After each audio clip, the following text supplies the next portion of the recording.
You know that feeling when you're surrounded by people and somehow that makes the loneliness louder? When the world gets smaller and faster and more connected, and the thing you actually lose is the quiet? There's a coin sitting in a forest that used to be a suburb. It's from a country that doesn't exist anymore. And the man who found it, he's not sure his way of life exists anymore either. The year is 2040. Hector Sandoval is 64, and he fishes a lake that used to be someone's backyard. The suburb drowned under 30 years of forest. The old country on that coin dissolved into a trade block nobody remembers. And the world around Hector? It runs on 3 engines that would have sounded like science fiction when he was young. AI that thinks, robots that build, and clean fusion energy that powers it all. Human labor became optional. Everyone around Hector lives comfortably, for free. Housing, food, healthcare, energy, all provided like tap water, always on, no bill, no means test.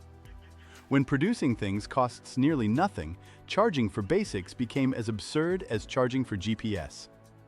Money, as Hector's generation knew it, just quietly disappeared. Most people his daughter's age retired around 24, after a few years of civic service, learning how the infrastructure works, serving as human backup for the AI.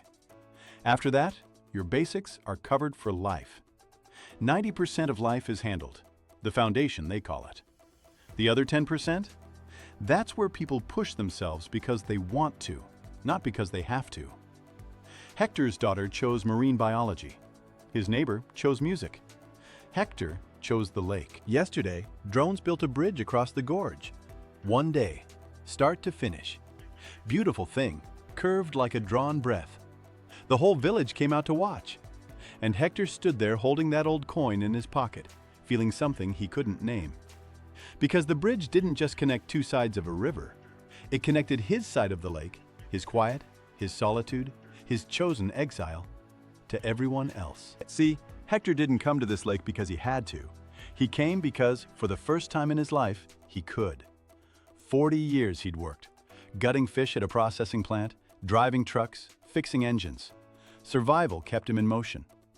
When survival stopped being the point, he finally got to ask himself what he actually wanted. And what he wanted was silence. The lake, the rod, the slow negotiation between a man and a fish that owes him nothing. But now the bridge is here. And with it, the hikers, the families, the drone tour groups, the well-meaning neighbors who want to check on him, share a meal, pull him into the Commons Council meetings. Hector's afraid, not of poverty, not of hunger.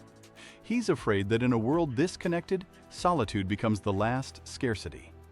And he's not sure anyone will let him keep it. His daughter, Elena, crosses the new bridge one Tuesday morning. She doesn't ask him to come back to the village. She doesn't tell him he's wasting his life. She sits down, picks up the old coin and says, "Papa, what are you fighting for out here? There's nothing left to survive." And Hector turns the coin over in his mind, the way he's turned it over in his hands 1,000 times.